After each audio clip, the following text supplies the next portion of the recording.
कर्जमुक्तीचा मुद्दा आपण घेऊया पहिला प्रथम. ज्या वेळेला आमचं सरकार राज्यामध्ये होतं त्यावेळेला सुद्धा आत्महत्या झाल्या. पण मला आठवतंय 98 साली डिग्रजला पहिली आत्महत्या झाली तेव्हा मुख्यमंत्री होते मनोज जोशी. ते स्वतः मुख्यमंत्री असताना त्या शेतकऱ्याच्या घरात जाऊन त्यांची विचारपूस करून मदत देऊन आले होते. दुर्दैवाने 99 साली आमचं सरकार गेलं. 99च्या आधीच्या आत्महत्या आणि 99च्या नंतरच्या आत्महत्या ह्यातली तफावत तुम्हाला म्हणजे जे प्रश्न विचारतायत त्यांना लक्षात येत नाही. जनता किती वेळा फसेल, जनतेला तुम्ही किती वेळा फसवू शकता. 2004 साली पहिल्या प्रथम शिवसेना प्रमुखांनी घोषणा केली होती की आम्ही कर्ज माफ करू आणि वीज बिल माफ करू. आम्ही घोषणा केल्या तेव्हाचे मुख्यमंत्री होते सुशीलकुमार शिंदे. त्यांनी तर सरळ शून्य रकमेची बिलच द्यायला सुरुवात केली. लोक फसली आणि आम्ही कर्जमाफीची घोषणा केली होती, कर्जमुक्तीची घोषणा केली होती, तेव्हा त्यांनी जाहीर केलं होतं की आम्ही 2 हंगामावरचं व्याज माफ करू. निवडणुका झाल्या, निवडणुका ते जिंकल्यानंतर विलासराव देशमुख आले. विलासराव देशमुख आणि सुशील कुमार कशाला त्यावेळेला प्रभाराव होत्या आणि त्या म्हणाल्या होत्या की ती आमची प्रिंटिंग मिस्टेक होती. हे प्रभारावांचं वाक्य आहे. विलासराव देशमुख म्हणाले होते की ज्या गोष्टी जी आश्वासनं निवडणुकीच्या वेळेला द्यावी लागतात ती नंतर पार पाडायचीच असतात असं नाही. सुशील कुमार शिंदे मला वाटतं असं म्हणाले होते की निवडणुकीच्या वेळेला असं बोलावंच लागतं. तर हा अनुभव घेतलेला आहे, एकदा चटका लागलेला आहे, फटका खाल्लेला आहे आणि आता मला वाटतं की लोक यांना फटका दिल्याशिवाय राहणार नाही. आम्ही सातत्याने जनतेसोबत राहिलो. आम्ही कर्जमुक्ती मागतोय, 7/12 कोरा मागतोय. आता 7/12 कोरा म्हटल्यानंतर पवार साहेब म्हणतात की उद्धव ठाकरेंना 7/12 माहिती आहे का आणि 7/12 कोरा करायचं म्हणजे शेतकऱ्याचं नाव काढायचं का आणि त्याच्यावर उद्धव ठाकरेचं नाव लिहायचं. असं नाही हो, मी काही पवार नाहीये, मी ठाकरे. त्याच्यामुळे शेतकऱ्याची गोरगरीब शेतकऱ्याची जमीन ढापायला मला काही गरज नाहीये. 7/12 कोरा ह्याचा अर्थ शेतीवरती जे कर्ज असतं ते 7/12वरच लिहिलं जातं आणि तो कोरा करणं म्हणजे त्याचं कर्ज मुक्त करणं. हे कदाचित मला न कळलेलं कोड असू शकेल, पवारांना ते कळलं असेल कदाचित. वचननाम्याचं जर का आपण कव्हर पाहिलं इकडे जवळ असेल तर त्याच्यावरती स्पष्ट लिहिलेलं आहे शिवसेना भारतीय जनता पक्ष युती. एका बाजूला धनुष्यबाण आहे, दुसऱ्या बाजूला कमळ आहे. शिवसेना प्रमुखांच्या बाबतीत म्हणाल तर एक गोष्ट लक्षात घ्या की ते सभेला येऊ शकले नाहीत. ही जशी खंत तमाम शिवसैनिकांना होती तशीच त्यांनाही होतीच. कारण हे दोघही एक दुसऱ्याचे वेडे आहेत. स्वतः शिवसेना प्रमुख हे शिवसैनिकांचे वेडे आहेत, शिवसैनिक हे शिवसेना प्रमुखांचे आहेतच. मी तर म्हणतो हे एक दुसऱ्याचं टॉनिक आहे. आणि अशा वेळेला मी शिवाजी पार्कवर येऊ शकत नाहीये, शिवसैनिकांचं दर्शन मला होऊ शकत नाही, हे कुठेतरी शल्य बाळासाहेबांच्या मनात आहेच ना. आणि त्यातनं ते जे त्यांना जे बोलायचं होतं ते बोललेले आहेत. आणि बाळासाहेब हे हिशोबी नेता नाहीये की आता मला निवडणूक जिंकायची आहे त्याच्यामुळे मला हे असं बोललं पाहिजे, यांची नावं घेतली पाहिजेत, असा तो काही हिशोब ठेवणारा नेता नाहीये. जे करायचं ते दिलखुलास करायचं आणि स्वतःच्या जीवापेक्षाही शिवसैनिकांवरती प्रेम करणारा असा हा नेता आहे, असा हा माणूस आहे. आणि म्हणून मनापासून ते त्यावेळेला बोलले. आणि जर का त्यांची परवानगी नसती तर युतीच झाली नसती.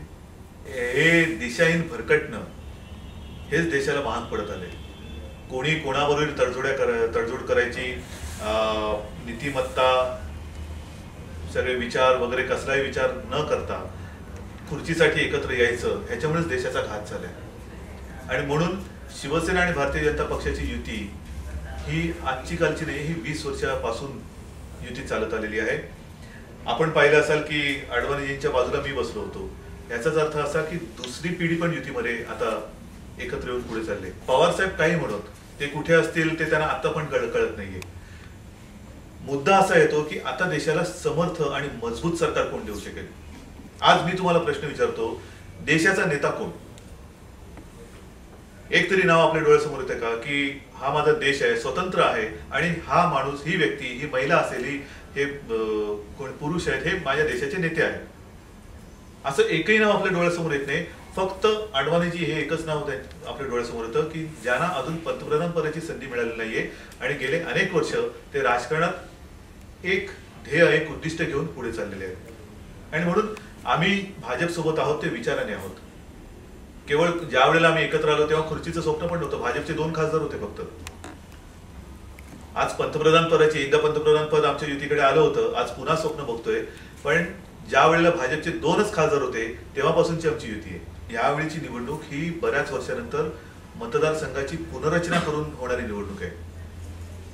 मतदारसंघ काही काही वेळेला असे विचित्र जोडले गेलेत, विचित्र तुटलेत नव्याने ही पुनर्रचना झालेली आहे. एका वॉर्डाचे 2 वॉर्ड झाले, 2 वॉर्डाचा 1 वॉर्ड झाला, एकाचे 2.5 वॉर्ड झालेत. आणि मग अशा परिस्थितीमध्ये नेमका हा वॉर्ड जिंकण्याची शक्यता कोण लढलं तर अधिक आहे ह्याचा विचार आणि अभ्यास करणं हे गरजेचं होतं. तो न करता काहीतरी उगाच बोलणं, अभ्यासच नाही आणि आम्हाला पंतप्रधान पदाची स्वप्न पडतायत, याला काय अर्थ नाहीये. मध्ये तुम्हाला माहिती असेल की शेतकऱ्यांच्या न्याय हक्कासाठी जेव्हा आम्ही सभा घेतल्या त्याही सभेत मी पवार साहेबांवरती कडाडून बोलत होतो. आता तर निवडणूक म्हणजे लोकशाहीतलं हे युद्ध आहे. त्यांनी पण टीका सुरू केलेली आहे. अगदी उद्धव ठाकरेला 7-12 कळतो का, कोरा करायचं तर मग काय त्यांचं नाव लिहायचं का, वगैरे वगैरे, असं म्हणजे मूळ मुद्द्याला बगल देऊन काय वाटेल ते बोलायला लागले. आणि मग जशाच तसं उत्तर देणं हे माझं काम आहे. आणि ते नुसतं आरोपाला उत्तर नाही तर त्याचबरोबरीने वस्तुस्थिती लोकांना समोर आणून देणं.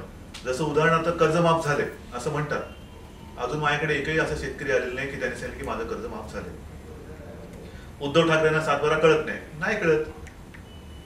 परवाच्या सभेमध्ये मी 7-12 सुद्धा दाखवला, त्याच्यावरती नोंद झालेलं कर्ज आहे. दुसऱ्या एका शेतकऱ्याने मला कर्ज परतफेडीची रिसिप्ट दाखवली, त्याच्यात स्पष्ट लिहिलं होतं कर्ज 3300 रुपये, त्याच्या खाली लिहिलं होतं की त्याच्या 3300 रुपये माफ करायला व्याजाची 2300 रुपयाची रक्कम भरा. म्हणजे ही सगळी फसवणुकीची आणि फसवाफसवीची ही सगळी चाल आहे, हे सगळे धंदे आहेत. आणि ह्याच्यात टीका करायची म्हणून नाही, आमचं काय, आमची दुश्मनी काय. समजा जर का तिकडे शरद पवार नसते आणि दुसरे कोणतरी कृषी मंत्री असते तर ते टीकेचे धनी झाले असते. इकडे व्यक्ती नाहीये, मंत्री. कारभार तुमच्याकडे, तो तुम्हाला झेपला नाही म्हणून तुमच्यावरती आम्हाला टीका करावी लागते. कारण तुमच्यावरती विश्वास ज्या जनतेने ठेवला आणि जी जबाबदारी तुमच्यावरती सोपवली गेली ती जर का त्यांच्या जागी समजा तुम्ही असतात तर आज त्यांच्या नावाच्या ऐवजी तुमचं नाव घेऊन मी टीका केली असती. व्यक्तिगत भांडण हे वेगळं आहे, पण इकडे घराच्या घरं उघडी पडतायत, आत्महत्या होत आहेत, मुलं बाळ उघड्यात पडतायत. आणि अशा वेळेला तुम्ही थट्टा मस्करीत किंवा वेगळ्या विषयाने टीका करणं हे योग्य नाही. मी केवळ शिवसेनेचा सक्सेस रेट बघत नाही, मी आशा करतोय की लोक ही निवडणूक त्यांच्या भवितव्याच्या दृष्टीने बघतील. पुन्हा जर का हे नाकर्त सरकार आलं तर तोटा किंवा नुकसान हे देशाचं आणि पर्यायाने देशातल्या जनतेचं होणार आहे. जे मी मगाशी तुम्हाला सांगितलं की नेता नसलेला आपला देश आहे. जे सरकार निर्णय घेऊ शकत नाही, अफजल गुरुचा मगाशी विषय आपण बोललो, फाशीची शिक्षा झाली अजून अंमलबजावणी होत नाही. मुंबईवरती हल्ला केला, कसाब अजून जिवंत आहे. पाकिस्तानने हल्ला केला, कळून 4 महिने होऊन गेले, अजून आपल्याकडनं काही केलं जात नाही. दुसरा कोणता देश असता ज्याने हल्ला केला तो आतापर्यंत त्यांनी संपवून टाकला असता. तर अशा वेळेला ही निवडणूक लोकांनी अत्यंत गांभीर्याने घेतली पाहिजे, आपल्या अनुभवाला स्मरून. आणि एक आपली जी काय सत्सद विवेक बुद्धी असते त्याला स्मरून की बाबा ह्या सगळ्यांचे मी अनुभव घेतलेले आहेत आणि आता मला ह्याला मत द्यायचंय.